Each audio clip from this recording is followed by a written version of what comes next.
Pilipino.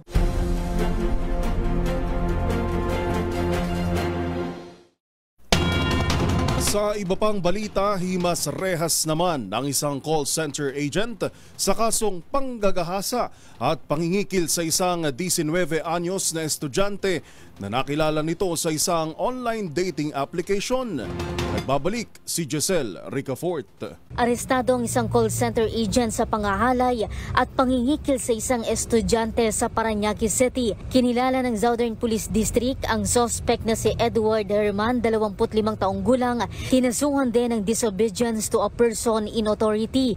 Inireklamo si Herman ng rape ng 19 anyos na biktima at pagkatapos umano ng pangahalay nang hihingi na ang suspect ng malaking halaga ng pera sa dalaga. Kapalit daw ito ng hindi pagpupost ng suspect sa mga masiselang larawan ng biktima online. Nag-ugat ang entrapment operation sa reklamong inirefer sa Southern Police District ni DILG Secretary Benhur Abalos na napasugod sa SPD matapos maposasan ang salarin.